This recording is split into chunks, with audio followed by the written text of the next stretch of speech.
নমস্কার, আমি রান্না করে দীপালি। দেখুন কি সুন্দর সুন্দর লাউ একদম কচি কচি ডুগা আগা নিয়ে বাজারে যাচ্ছিল। তো রাস্তা আমার সঙ্গে দেখা হলো, তাই আমি নিয়েছি। মাত্র 30 টাকায় এতগুলা দিয়েছে। 30 টাকা দিয়ে 2 আটি দিয়েছে।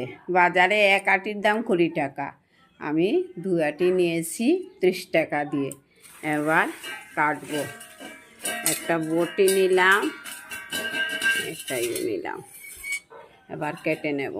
এই যে ডুগাগুলা কতগুলা পাতা বেরিয়েছে দেখুন, একদম কম একদম নরম নরম আগা পাতা। এই যে কাটবো, এখন বসেছি, কাটার পরে আবার দেখাবো। আগে তো লাউ এই যে ডাঁটাগুলা কেটে নিয়েছি, তাই আপনাদেরকে দেখাচ্ছি। লাউ ডাঁটা, এই যে অল্প মৌরালা মাছ আর 2-1 গোটা আলু ভাপ দিয়ে নিয়েছি, একটা টমেটো কেটে রেখেছি। চলুন দেখা যাক কি হয়। কড়াই বসিয়ে রেখেছিলাম, আঁচটা বাড়িয়ে দিচ্ছি। এবারে অল্প তেল দিয়ে দিলাম, মাছগুলা ভেজে নেব। ওইখানে হলুদ আর নুন নিলাম, ওই মাছগুলা ভাজবো বলে। মৌরালা মাছ, আমাদের এদিকে সবাই মখা মাছ বলে থাকে, মখা মাছ আমরা বলি। এই যে ছোটো মাছ ভাজতে হলে কড়াইর নিচে অল্প নুন দিলে ভালো হয়, মাছগুলা কড়াইর নিচে লাগে না, তার জন্য পোলাটা কড়াই তেল লাগিয়ে দিচ্ছি, মাছগুলা দিয়ে দিচ্ছি।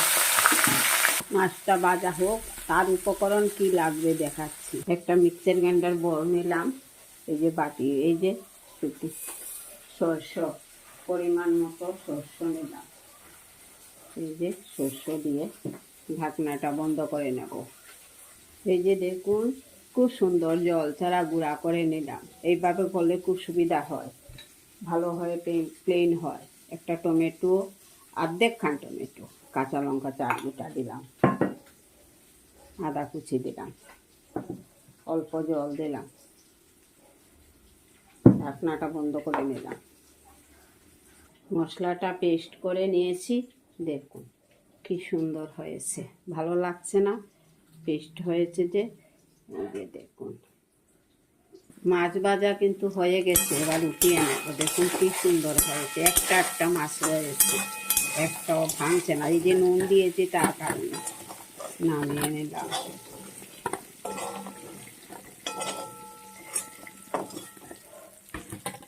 অল্প তেল এড করছি আরও। এই যে এটা হচ্ছে লাল তেল, সরিষার তেল। 5 ফোড়ন দিচ্ছি। ফোড়নে মেথিটা কালো হয়ে গেছে, এবারে কেটে রাখা সবজি দিয়ে দিচ্ছি। মিষ্টি কুমড়ার ডাঁটা, এবার পরিমাণ মতো বা স্বাদ মতো নুন দিয়ে দিচ্ছি। দেওয়া মাত্র দেখুন অল্প হয়ে গেছে। এই যে গ্রামের ডুগা তো সার নাই, চাষি ভাইয়ের কাছ থেকে নিয়ে এসেছি, অনেক আছে না। অল্প হলুদের গুঁড়া দিচ্ছি। ভাপ দিয়ে রেখেছিলাম যে আলুর গোটাটা, তা দিয়ে দিয়েছি। গোটা আলু 2টা। অল্প শুকনো লঙ্কার গুঁড়া দিলাম,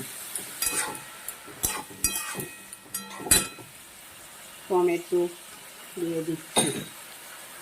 পেস্ট করে রেখেছিলাম কাঁচা লঙ্কা, আদা আর অল্প টমেটো, সরিষা, তাও দিয়ে দিলাম। ভালো করে মশলা সবজি ভেজে নিয়েছি, এবার অল্প ঝোল দিয়ে দিলাম। এই যে দেখুন ঝোলটা দিয়ে দিলাম। বেঁচে রাখা মাছগুলো দিয়ে দিলাম। হয়ে আসছে। ডাঁটার রেসিপি মানে বাবারে, এই মিষ্টি কুমড়ার ডাঁটাতে আমার প্রাণ, করতে ভালোবাসি। এই যে দেখুন হয়ে গেছে, নামিয়ে নেব। হয়ে আসছে না, নামিয়ে নেব। দেখুন বন্ধুরা, নামিয়ে নিয়েছি। এই যে ঢেলে নেব। এটাতে মাছ ভেজে রেখেছিলাম,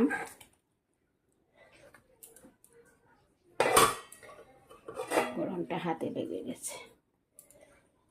আমার এই রেসিপিটা যদি আপনাদের ভালো লেগে থাকে অবশ্যই লাইক কমেন্ট করবেন, আমার সাথে থাকবেন, পুরো ভিডিওটা দেখবেন, কেটে কেটে দেখবেন না।